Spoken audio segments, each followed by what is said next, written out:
खान साहब ने मैसेज भेजा है कि जी सनम लाहौर के उन तमाम हलकों से इलेक्शन लड़ेगी जहां पर नवाज शरीफ, शहबाज शरीफ या मरियम इलेक्शन लड़ेंगी। मैं नवाज शरीफ साहब को रिक्वेस्ट करूंगा कि वो शहबाज शरीफ को हटा दें और या मरियम को हटा दें, खुद आ जाएं सनम के मुकाबले में। आप कह रहे हैं कि वो खुद आ जाए और सनम उन्हें इलेक्शन हरा देंगी? सनम को आप जेल से मत छोड़ें, नवाज शरीफ उसके मुकाबले में इलेक्शन लड़े तो अगर सनम हार जाए उससे तो मैं अपनी सारी प्रॉपर्टी उसके नाम कर दूँ। इलेक्शन में तो बहुत पैसा चाहिए होता है, सनम जेल में है, वो आप कैंपेन करेंगे, क्या करेंगे? 7-8 महीने के क्राइसिस के बाद भी जब उसको कोई इनकम नहीं हो रही और उसके खामन को भी बंद किया हुआ है 5-5.5 माह से, उसके अकाउंट में मेरे ख्याल में 1,70-80 लाख पड़ा है कि अगर पीटीआई का वो वर्कर जो सोशल मीडिया पे एक्टिव है, अगर वो बाहर आ जाता है और वो वोटिंग रेशो 45+ में चली जाती है तो मेरा नहीं ख्याल कि पंजाब की किसी एक सीट पे भी नून लीग का बंदा जीतेगा। पाकिस्तान में 8 फरवरी 2024 को आम इंतखाबात होने हैं और कागजात नामजदगी जमा करवाने का सिलसिला जारी है। ऐसे में जेल में बैठी सनम जावेद ये ऐलान करती हैं कि वो NA 119 और NA 123 एक हल्के में मरीम नवाज के खिलाफ और एक हल्के में शहबाज शरीफ के खिलाफ पाकिस्तान तहरीक इंसाफ के टिकट पर इलेक्शन लड़ेंगी। लेकिन चूंकि सनम जावेद जेल में है, कैंपेन कैसे होगी और ये जो इलेक्शन प्रोसेस है ये किस तरह पूरा होगा, इस हवाले से सनम के वालिद जो पहले सनम के केसेस में बहुत एक्टिव थे, अब वो इलेक्शन के हवाले से नॉमिनेशन पेपर्स फाइल करने की कोशिश कर रहे थे। हमारे साथ जावेद इकबाल साहब मौजूद हैं, बहुत शुक्रिया आपके वक्त का। सबसे पहले तो ये बताइए कि आपके बहुत से इंटरव्यूज़ थे, आपने उसमें बड़ा वाज़ेह बताया और सनम ने भी जब अदालत आती रही तो वो ये कहती रही कि मैं 9 मई का जब वाक़या होता है मैं तहरीक इंसाफ की कारकुन नहीं थी, मैं उनकी पार्टी का हिस्सा नहीं थी। और आज जब हम ये बात कर रहे हैं 8 फरवरी के इलेक्शन के हवाले से, तो आप हमें ये बताते हैं कि वो तहरीक इंसाफ के टिकट पर इलेक्शन लड़ेंगी। ये जो क्वेश्चन आपने मेरे से अभी किया है ना, ये आज एक हाई पावर मीटिंग थी होम डिपार्टमेंट में और बड़े रीज़नेबल लोग वहाँ बैठे हुए थे। उन्होंने भी मेरे से कहा कि जी वो खुद भी ये कह रहे थे कि जी वो तो सोशल मीडिया एक्टिविस्ट थी तो अब वो क्यों इलेक्शन लड़ रही है। मैंने कहा जी आपने उससे फोर्स करके लड़वाया है, वो तो कह रही थी कि वो 6 महीने आप लोगों को ये कहती रही कि मैं सोशल मीडिया एक्टिविस्ट हूँ, यूट्यूबर हूँ, आपने उसकी एक नहीं सुनी। और अब वो जाहिर है जिन लोगों के साथ 7 माह से है और वो नज़रियाती तौर पे इमरान खान साहब को पसंद करती है तो उसका राइट है वो पॉलिटिक्स करे। और मेरे लिए भी ये उतनी ही बड़ी खबर है जितनी आपके लिए है, क्योंकि मुझे 14 तारीख को जब ये बताया गया डॉक्टर यास्मीन राशिद साहिबा की तरफ से कि हमने ये फैसला किया है कि सनम इलेक्शन लड़ेंगी, तो मेरा क्वेश्चन उनसे ये था कि क्या सनम ने बाकायदा पीटीआई ज्वाइन कर ली है। उन्होंने कहा हाँ वो हमने करवा ली है। तो जाहिर है वो मेरी बेटी है। डॉक्टर यास्मीन राशिद ने आपकी बात क्यों बताई? आपकी सनम से मुलाकात नहीं होती जब सनम तो जब अदालत आए या जेल में मुलाकात? मैं आप वही रीजन बताता हूँ ना जी। 6ठे मुकदमे में उसका जमानत हुई 410 नंबर में, जो कि 2 दिसंबर 2023 को हुई। ठीक है। तो उसकी जमानत का जो फैसला है वो तकरीबन 11-11:30 बजे अनाउंस हुआ कोर्ट से। उसके 1 घंटे के बाद डीसी ऑफिस से उसका डिटेंशन ऑर्डर नंबर 966 इशू हो गया। 3 MPO कि ये जो हम उसको 3 माह के लिए 30 दिन के लिए नज़रबंद कर रहे हैं। नज़रबंदी के दरमियान जो एक्यूज़ होता है उसको अदालत में भी पेश नहीं किया जाता और उसका कोई भी उससे मिल भी नहीं सकता। हमने 2 दफ़ा डीसी साहिबा जो उनकी मेहरबानी, उनके बच्चों से उनसे इजाज़त लेके उसके बच्चों को इस पीरियड में उससे मिलवाया। कोट लखपत जेल में? जी, कोट लखपत जेल में, क्योंकि बच्चे ज़िद कर रहे थे और क्योंकि ये जो उसको डिटेन किया गया था 2 दिसंबर को, उससे तकरीबन 8 दिन पहले भी हम उससे नहीं मिल सके थे।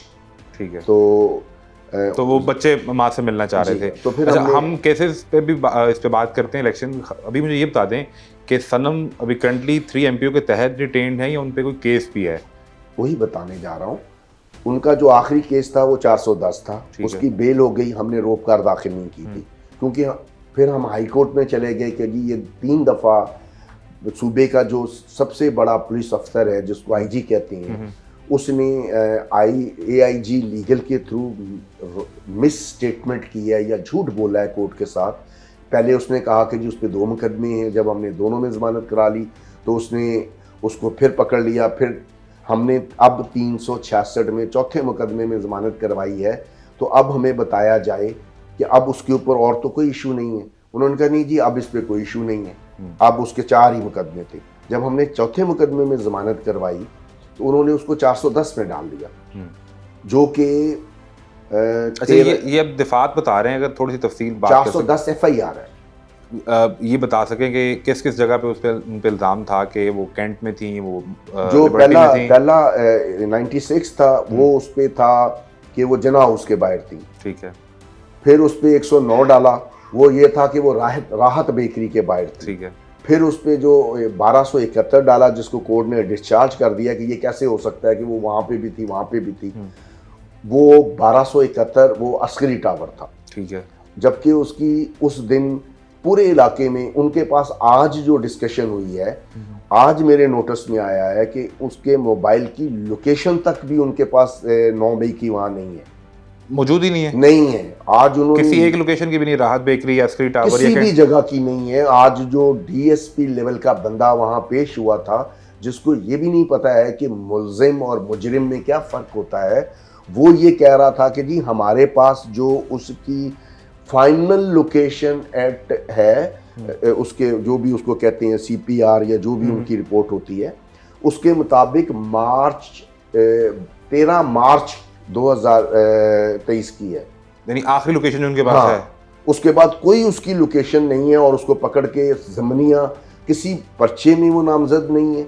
उसको 3-3 महीने के बाद कस्टडी में रख के जब वो बेल से रिहा होती है, उसको नए मुकदमे में डाल दिया जाता है, ये कह के कि एक ASI ने फलां बंदे को पकड़ा था, उसने बताया था कि जी मैंने सनम को भी वहाँ देखा। अब जरा इलेक्शन की सूरत की बात कर ली जाए कि कितने हलकों में मजमूई तौर पर सनम इलेक्शन कंटेस्ट करने जा रही हैं। जब मुझे यास्मीन राशिद साहिबा ने बताया तो उन्होंने मुझे ये कहा कि आपने एक MNA की मखसूस नशस्त पे पेपर दाखिल करने हैं, एक आपने MPA की मखसूस नशस्त पे दाखिल करनी है और एक आपने सूबाई असम्बली के 150 पे जनरल इलेक्शन में पेपर दाखिल करने हैं, ठीक है। जब मैं ये दाखिल कर इसके लिए स्ट्रगल कर रहा था क्योंकि हमें मिलने नहीं दे रहे थे, नॉमिनेशन फॉर्म नज़रबंदी की वजह से साइन नहीं हो पा रहे थे, special power of attorney sign नहीं हो पा रही थी, तो मुझे मेन वाइल मिनाज साहब का टेलीफोन आया कि जी मियां खान साहब ने ऑर्डर किया है कि, और पता नहीं उनको PTI वालों को मेरा मिनाज साहब को कहाँ से नंबर मिला, बहरहाल उन्होंने मुझे फ़ोन किया पहली दफ़ा, ठीक है। और उन्होंने कहा जी खान साहब ने मैसेज भेजा है कि जी सनम लाहौर के उन तमाम हलकों से इलेक्शन लड़ेगी जहाँ पर नवाज शरीफ, शहबाज शरीफ या मरियम इलेक्शन लड़ेगी, और वो सारे के सारे कौमी होंगे, आप उसको भूल जाएं, आपने सूबाई असम्बली में इलेक्शन नहीं लड़ना।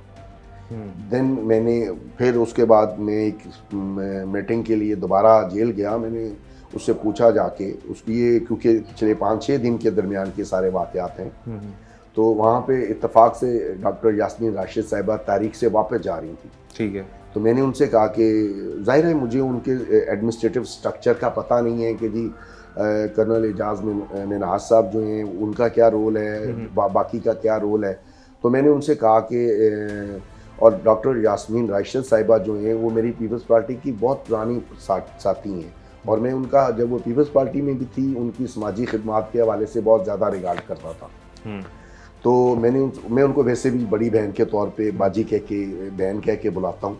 मैंने उनसे कहा यास्मीन बाजी वो ये मुझे पैगाम मिला है, ये पैगाम मिला है, मैं नहीं जानता ये कौन सा है। उन्होंने कहा नहीं, उन्होंने जो कहा है वो ज़रूर करना है। तो मैंने कहा जो आपने कहा है उसका क्या करूँ? कहती वो भी करना है, उन्हें बता दो कि जी मरियम के मुकाबले में सूबाई इलेक्शन भी उसी ने लड़ना है और कौमी भी वही लड़ेगी। मैंने कहा जी ठीक है।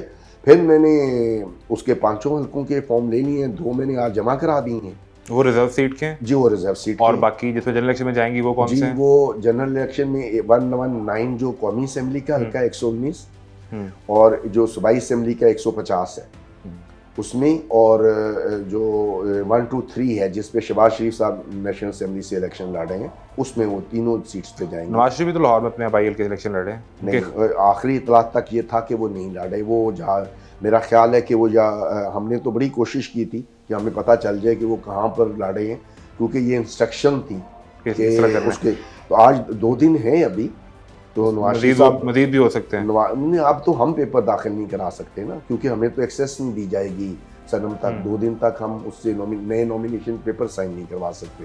अब उसके लिए मैं नवाज शरीफ साहब को रिक्वेस्ट करूंगा कि वो शहबाज शरीफ को हटा दें और या मरियम को हटा दें, खुद आ जाएं सनम के मुकाबले में, ताकि आप चैलेंज कर रहे हैं। यस, लेकिन ये तो आप वो चैलेंज कर रहे हैं जो तहरीक इंसाफ उन्हें करती है, and you are not the part of Tehreek Insaf, और आपको कोई पसंद भी नहीं थी। I am part of my daughter.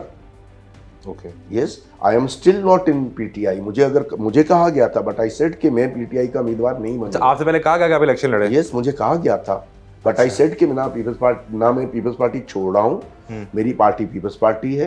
तो अब जो इमरान खान साहब ने सियासत का सबक जेल में जाके सीख लिया है, आपको लगता है सीख लिया? यस, जब एक आदमी जेल में जाता है ना, मैं कुछ 17-18 दफा खुद भी जेल में गया हूँ, तो वहाँ जाके आदमी को बहुत आराम से सोचने समझने की आदत पड़ जाती है, जज्बाती फैसले नहीं करता है फिर। जहाँ आप ये कह रहे हैं तो ये हम वैसे रिपोर्ट भी हो चुका, आपने खुद भी बताया, अभी भी हम बात कर रहे थे कि आपको इमरान खान पसंद नहीं थे और आपने उनके बारे में कुछ बिलो द बेल्ट बातें की, जिससे सनम और फलक दोनों आपसे नाराज हुई और फिर आपसे मिलना तक खत्म हो गया। आज नाराजगी, बाप बेटे में ऐसी कोई नाराजगी नहीं होती।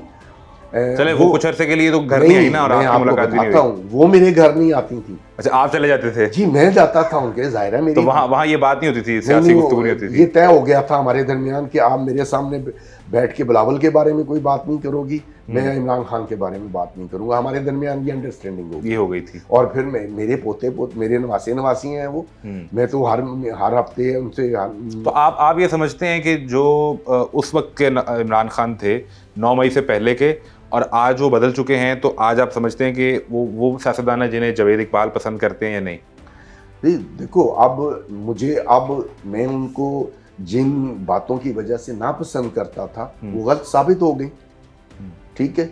और अगर मुझे ये एक शख्स ने अपने आप को प्रूव कर दिया कि मेरी राय जो है उसके बारे में वो गलत थी, तो मुझे उस पर अपना पॉइंट ऑफ व्यू चेंज करने में कोई शर्मिंदगी की बात नहीं। आप नवाज शरीफ को चैलेंज कर रहे हैं, आप कह रहे हैं कि वो खुद आ जाए और सनम उन्हें इलेक्शन हरा देंगी। मैं ये कहता हूँ कि अगर फ्री एंड फेयर इलेक्शन हो जाए, सनम को आप जेल से मत छोड़ें, नवाज शरीफ उसके मुकाबले में इलेक्शन लड़े, तो अगर सनम हार जाए उससे, तो मैं अपनी सारी प्रॉपर्टी उसके नाम कर दूंगा। और मेरा अगला सवाल भी ये था कि इलेक्शन में तो बहुत पैसा चाहिए होता है, सनम जेल में है, वो आप कैंपेन करेंगे, क्या करेंगे? सनम की कैंपेन जो है उसकी पार्टी करेगी। सनम ने आज जो अपनी स्टेटमेंट दाखिल की है, उसके पास कैश की सूरत में उसके बैंक्स में she is a major tax payer in Pakistan. वो 10 लाख के करीब टैक्स पे करती है सालाना यहाँ पाकिस्तान में, और उसके अकाउंट में अभी भी इतने बुरे 7-8 महीने के क्राइसिस के बाद भी, जब उसको कोई इनकम नहीं हो रही और उसके खामंद को भी बंद किया हुआ है 5-5.5 माह से, उसके अकाउंट में मेरे ख्याल में 1,70-80 लाख पड़ा है। तो सनम के खामंद तो प्रोफेसर हैं, और सनम खुद क्या करती हैं, बिजनेस? सनम एक कंपनी में as a development officer marketing काम करती है। उनकी एनुअल इनकम जो है 70 से 75 लाख है। और ये कंपनी पाकिस्तान में है, कहीं बाहर? पाकिस्तान में है। ओके, और अभी तो आसान, she is a tax payer. आज उसके सारे टैक्स डॉक्यूमेंट साथ अटैच किए गए, वो इलेक्शन कमीशन में सबमिट किए गए हैं 3 साल के। तो अभी तो 8 माह से वो तो कहीं ऑफिस नहीं जा रही होंगी। कोई तो बात नहीं, कंपनी फिर भी पे कर रही है? जी, उसके क्लाइंट हैं, उसके क्लाइंट्स भी उसको पेमेंट होती है। तो वो काम ही नहीं कर रही तो पेमेंट किस तरह हो रही है? उसके क्लाइंट तो पेमेंट काम कर रहे हैं ना कंपनी के साथ, उसको कमीशन मिलती है उसके क्लाइंट से। सब ये कौन सी जॉब है जिसपे 8 माह में दफ्तर ना जाऊं और मेरे अकाउंट में 80 लाख रुपए आ जाए? तो मैं भी करना चाहूंगा। ऐसे ही है, आपको बताएंगे कभी वो काम। ये कौन सा काम होगा? इस पे भी एक नया केस बन सकता है कि वो ऑफिस नहीं जाती लेकिन पैसे आ रहे हैं। एक भी काम इलीगल नहीं है। She is marketing development officer, marketing उसका काम है। मार्केटिंग, उसने क्लाइंट इंट्रोड्यूस करना है कंपनी को। वो क्लाइंट जब तक कंपनी के साथ काम करता रहेगा, उस पे जो कंपनी के साथ एग्रीड कमीशन, एग्रीड शेयर है, उसको मिलता रहेगा। ओके, उसके क्लाइंट काम कर रहे हैं, बल्कि अब उसके क्लाइंट ये काम कर रहे हैं कि वो अगर पहले पेमेंट सनम के होते 6 हफ्तों के बाद करते थे, तो आप वो पहले दिन पेमेंट भिजवा देते हैं कि जी ये आप फटाफट ले ले, सनम मुसीबत में है। तो अभी ये जो सारा खर्च हो रहा है सनम के लीगल प्रोसेस पे, तो ये फिर सनम की जेब से हो रहा है, आप उस पे? नहीं, सनम का अकाउंट बिल्कुल फ्रीज है, उसको हम नहीं छेड़े। हम ऐसा भी नहीं है, मैं भी कम से कम 2 मिलियन प्लस कमाता हूँ महीने का। माशाल्लाह। तो बहरहाल अब सब ये बताएं कि सनम की इलेक्शन कैंपेन आप ज़रा पार्टी वो चलाएगी या आप वो जलसों में मीटिंग में जाएंगे? मैं बिल्कुल नहीं जाऊंगा पीटीआई की किसी इलेक्शन मीटिंग में या सही कैसा जब सब तजाद है, एक तरफ तरीके इंसाफ को आप नापसंद करते हैं, नहीं, बेटी के तरीके इंसाफ के लिए नापसंद नहीं करता, क्योंकि मेरी फिलिएशन पीपल्स पार्टी के साथ तो है। पीपल्स पार्टी से लतीफ खोसा तो आपका ताल्लुक भी रहा होगा, वो आगे तरीके इंसाफ में, आपने तो ज्वाइन भी नहीं की। भाई बात ये है, लतीफ खोसा साहब ने बेहतर समझा, वो चले गए। मैंने इस पार्टी के लिए बिलावल से ज्यादा कुर्बानियां दी हुई हैं, हमारा खून है इस तो पार्टी। बदकिस्मती तो ये है ना कि फिर आप जैसे जो कारकुन वर्कर हैं वो पार्टी की किसी जमहूरियत के ऊपर नहीं आ पाते। नहीं, खा वो तरीके इंसाफ हो, खा वो नून लीग हो या पीपल्स पार्टी हो, तरीके इंसाफ को अब ये नहीं कह सकते आप। तरीके देखो, बात ये है कि आप समझते तरीके इंसाफ के इंट्रा पार्टी इलेक्शन में एक वर्कर ऊपर आके सदर वो चेयरमैन बना तो वो ठीक था, वो हाँ, उसको लेके आए हैं ना, जैसे भी। तो जावेद इकबाल पीपल्स पार्टी के चेयरमैन कब बनेंगे? मैं जब भी मैं चाहूंगा, अगर मैं समझूंगा कि बिलावल ने गलत किया है, पीपल्स पार्टी की पॉलिसीज के खिलाफ स्टेटमेंट दिया है, जब भी इलेक्शन होता है मेरा राइट है कि मैं अगर चाहूँ तो लड़ूं इलेक्शन। अनअपोज्ड चेयरमैन बन जाते हैं? नहीं, अब मैं दाखिल कर दूंगा इस दफा। अच्छा, आप प्लान रखते हैं? यस। आपने ये तो कह दिया जावेद साहब कि आप पार्टी के इंट्रा पार्टी इलेक्शन बिलावल के खिलाफ लड़ेंगे, आप प्लान रखते हैं, तो आप जनरल इलेक्शन में क्यों नहीं आते? लड़ूं भाई, वो मेरी मैं तो आज भी, कल जो मेरे इलाके से कैंडिडेट है उसके ऑफिस में बैठेंगे, मैं कल उसके ऑफिस में बतौर साबका नाज़िम उसके जाके कैंपेन करूंगा। तो पार्टी के अंदर इख्तिलाफ, पार्टी के हर पॉलिटिकल पार्टी के अंदर इख्तिलाफ जो है उसका आई वुड लव दैट के जावेद इकबाल साहब इलेक्शन लड़े बिलावल के खिलाफ बतौर पार्टी कारकुन इंट्रा पार्टी में, और मैं फिर आपका इंटरव्यू करने और आप पार्टी चेयरमैन बन जाएं। लेकिन मैं आपको अगली बात बता दूं, ऐसा होता मुझे नजर नहीं आ रहा। आप जानते हैं इस चीज को। देखो मेरी उस प्रोटेस्ट के बाद जो मैंने किया, मुझे खुशी है कि बिलावल भुट्टो ने एडमिट कर लिया कि इमरान खान को जो किया गया है इमरान खान के साथ वो गलत है, और हमें ऐसा नहीं, उसमें उसका हिस्सा नहीं बनना चाहिए था इमरान। ये बात Bilawal on record press conference में कह चुके हैं। तो फिर बिलावल ये भी कहेंगे कि इमरान खान और तमाम पॉलिटिकल पार्टीज को वो लेवल प्लेइंग फील्ड मिलनी चाहिए? यस, हमारी पार्टी मुतवातर ये मुतालबा कर रही है। सरफराज बुगटी वज़ीर दाखिला निगरान, वो आपकी पार्टी में शामिल हो जाए तो फिर भी आप ये एतराज़ करें कि हमें लेवल प्लेइंग फील्ड नहीं मिल रही? नहीं, वो लेवल प्लेइंग फील्ड, वो जो बलूचिस्तान का पॉलिटिक्स करने का जो तरीक़ेकार है ना जी, वहाँ पे तो इंडिविजुअल्स मैटर करते हैं, और अगर उसने पीपल्स पार्टी ज्वाइन कर ली है तो वो निगरान गवर्नमेंट को छोड़ कर गया ना, वो निगरान गवर्नमेंट के होते हुए तो नहीं पीपल्स पार्टी का हिस्सा। आप समझते हैं इसमें कोई मज़ायका नहीं है? नहीं। 8 फरवरी 2024 के इलेक्शन के बारे में आपका क्या ख्याल है? इस पे तहरीक इंसाफ को तो आरओ इलेक्शन पे, जो आरओ ऑफिसेज हैं उन पे एतराज़ था। आप समझते हैं कि ये इलेक्शन फ्री एंड फेयर होने जा रहे हैं? बिल्कुल नहीं समझता कि फ्री एंड फेयर होने जा रहे हैं, लेकिन मैं एक बात समझता हूँ कि अगर पीटीआई का वो वर्कर जो सोशल मीडिया पे एक्टिव है, अगर वो बाहर आ जाता है और वो वोटिंग रेशो 45 प्लस में चली जाती है, 45 टर्नओवर की बात कर रहे हैं, टर्नओवर की, तो मेरा नहीं ख्याल कि पंजाब की किसी एक सीट पे भी नून लीग का बंदा जीते। तो तहरीक इंसाफ क्लीन स्वीप कर जाएगी? yes. हम ये देख रहे हैं, रिपोर्ट भी हो रहा है कि तहरीक इंसाफ के जो लोग जा रहे हैं नॉमिनेशन पेपर फाइल करने, उनसे पेपर तक छीने जा रहे हैं। आपके साथ ऐसा कोई वाकया अभी तक पेश नहीं आया? मेरे साथ। और दूसरी जानिब एक चीज़ और, अगर साइफर केस में इमरान खान की जमानत भी हो गई, अभी मामला तो लगता ये है कि उन्हें शायद वो प्लेइंग फील्ड मिल जाए, तो फिर इतराज़ किस बात करा जाएगा कि इलेक्शन फ्री एंड फेयर नहीं है? देखो, मुझे कोई इतराज़ नहीं है, मैं तो सिर्फ मुतालबा कर रहा हूँ अपनी बेटी की। मैं तो ये फिर चैलेंज कर रहा हूँ, आप उसको जेल में रखो, उसकी बेल हो गई या उसका डिटेंशन ऑर्डर खत्म हो जाएगा, मैं उसको रिलीज नहीं कराऊंगा।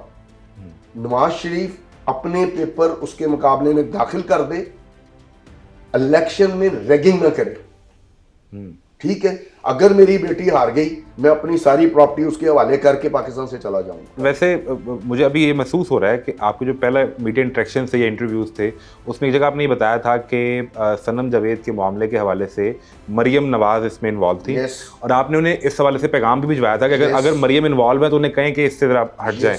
तो जब अगर वो नहीं माना गया तो उसके बाद से आपका गुस्सा बढ़ा है, मुझे ये लगता है, नवाज शरीफ के खिलाफ। यस, उसके साथ जो सलूक किया गया है वो आज मैंने हाई पावर जो मीटिंग हुई है उसमें बताया है। क्या सलूक किया गया? ये रिपोर्ट हुआ कि जिस्मानी तशद्दुद या ज़्यादती के मामले रिपोर्ट हुआ। इमरान खान साहब ने ये क्लेम किया था ना कि उनकी लेडीज वर्कर्स के साथ बदसलूकी हुई है, वाकई हुई थी।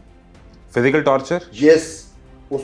ये पुलिस वाले कौन होते हैं? या इज्जत पर हाथ डालने की कोशिश की गई? यस, जेल में हवालात में। ये बात आज मैंने हाई पावर मीटिंग में भी पॉइंट आउट की है कि मुझे आज भी मेरा गुस्सा उस दिन मुझे कोई इंटरेस्ट नहीं था इमरान खान से, ना अब है। जब मेरी बेटी को फिजिकली इन्होंने टॉर्चर किया, उसके बाद अब मैं उसका हिस्सा हूं, मैं उसकी उस लड़ाई को उन जिन लोगों ने किया, जब तक उन 6 आदमियों को सजा नहीं मिलेगी मैं उनको नहीं छोड़ूंगा। अगर मेरी बेटी की इज्जत में कोई हाथ डालेगा तो मैं ये इंतजार करूंगा कि कानून आएगा और वो मेरी बेटी की इज्जत बचाएगा।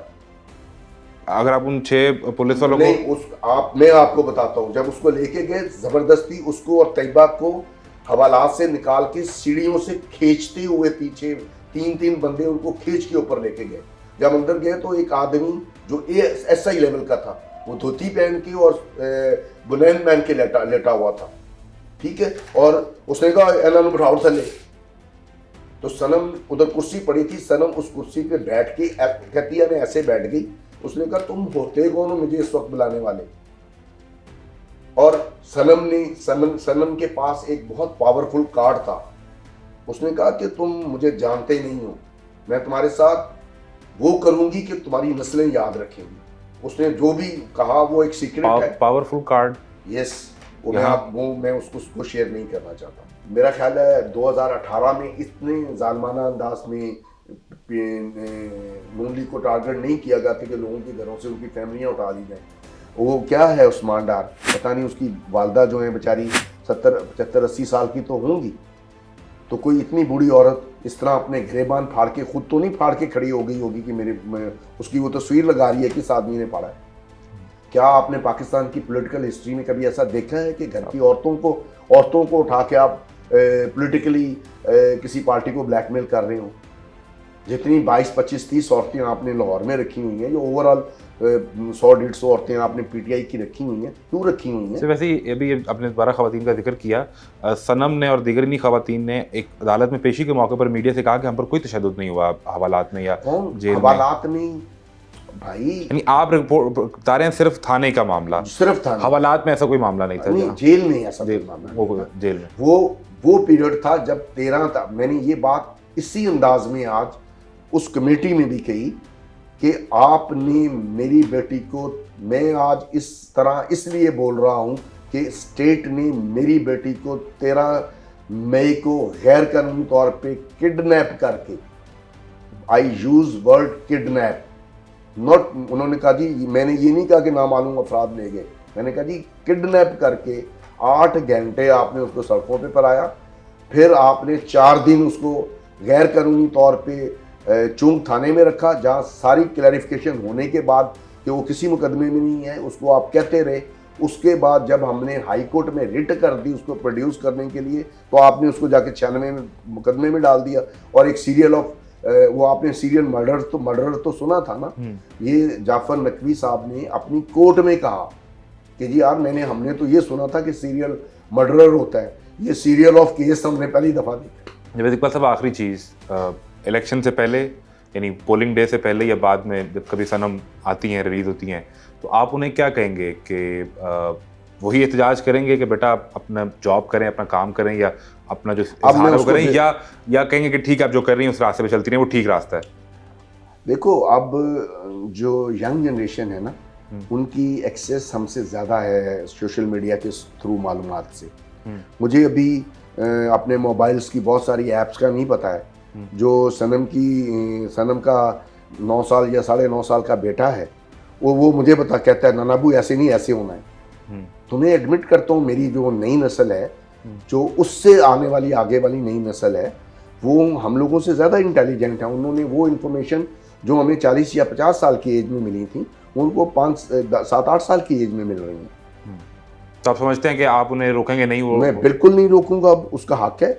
और मेरा उसके साथ पॉलिटिकल इख्तलाफात उस वजह से थे जो इमरान खान साहब के बारे में मेरी गलत इन्फॉर्मेशन थी, ठीक है, वो मेरी दूर हो गई है कि ना वो नशा करते हैं, ना वो किसी और बुरे काम में इन्वॉल्व हैं। वो एक बहादुरी से वो एक कैद को भुगत रहा है, तो बहादुर आदमी है, वो बगाड़ा तो नहीं हुआ ना कि मेरी क्लच प्लेट ख़राब हो गई है, मेरी प्लेट ख़राब हो गई और मैं 50 रुपये का अपनी यहाँ पे अपने बच्चों को गिरवी रखा के बाहर चला गया। तो उसने कम से कम आज 150, 130, 40, 50 दिन, मुझे नहीं पता कितने दिन हुए हैं, जितने दिन भी हुए हैं, वो एक मर्द की तरह जेल काट रहा है। मर्दों की ये खूबी होती है। जावेद इकबाल साहब, बहुत शुक्रिया आपके वक्त का और तफसीलात का। आपने तमाम तफसील और कहानी सुनी। 8 फरवरी 2024 को आपका आईनी फ़र्ज़ है कि आप वोट देने के लिए निकलिए, वोट दीजिए। यही मेरी भी दरख्वास्त है कि हर शख्स, वोट उसके पास मुल्क की इमानत है, बिल्कुल, वो अपनी ताकत को इस्तेमाल करे। बिल्कुल। अवाम, मेरी पार्टी का भी यही मंशूर था ना जी, अवाम ताकत का सरचश्मा है। अब मेरी पार्टी को भी चाहिए कि अगर वो नवाज शरीफ जैसी पार्टी से जिसने हमें 30 साल विक्टिमाइज किया है, उसके साथ बैठ के COD कर सकती है, तो इमरान खान ने तो हमारे पीपल्स पार्टी को कोई नुकसान नहीं पहुंचाया। अभी ये 2-4 दिन पहले जरदारी साहब ने कहा किसी सूरत PTI से जरदारी साहब की एक और जरदारी साहब की प्रॉब्लम और है, बिलावल की प्रॉब्लम और है, अलग अलग है। यस, उनकी राय, आपने बिलावल की राय नहीं सुनी थी? तो मैंने जरदारी साहब की भी सुनी, वो कहते हैं बिलावल अभी नाड़ी है और टिकट मैंने ही देना है। नहीं, उससे क्या फर्क पड़ता है? मुझे अच्छी तरह याद है ये आप वाला और सनम वाला केस ही है। आप समझते रहे कि नहीं, मुझे अच्छी तरह याद है कि जब बीबी आई और बिलावल मेरे ख्याल में 4-5 साल का था, और वो अपने घर में, हम लोग क्योंकि बीबी के बहुत क्लोज थे, बीबी 1-2 दफ़ा मेरे घर भी आई हैं, तो जब बीबी से पूछा गया कि बीबी उस वक्त मेरा ख्याल है, मुझे एग्जैक्टली थोड़ा सा कंफ्यूज होने, शायद उसको कुरान पढ़ा रही, बीबी ने अपने बच्चों को कुरान मजीद खुद पढ़ाया हुआ है। अच्छा, ठीक है। तो बीबी उनको कुरान की दर्स दे रही थी, तो कोई दूसरा बंदा, शायद, अब मुझे एग्जैक्टली क्योंकि उसका नाम याद नहीं है, मैं इसलिए किसी का नाम नहीं लूँगा, उसने कहा बीबी आप बिलावल को ना सियासत पे भी लेक्चर दिया करें। तो उन्होंने उसके जवाब में कहा था कि जो मछली का बच्चा होता है उसको समंदर में तैरना कौन सिखाता है? वो खुद ही सीखता है ना। बिलावल मेरा बेटा है, उसको सियासत खुद ही आएगी। मैं नहीं समझता कि, मैं ये समझता हूँ कि इस वक्त पाकिस्तान में जो जितनी लीडरशिप मौजूद है उसमें बिलावल का जो पॉलिटिकल सेंस है वो सबसे बेहतर है। पॉलिटिकल सेंस, ये इंतखाब तो पाकिस्तान के अवाम को करना है। 8 फरवरी को आप बिलावल को चाहिए, आप मरीम नवाज को, तहरीक इंसाफ में से जिसको चाहें आप वोट दें, लेकिन वोट जरूर दें।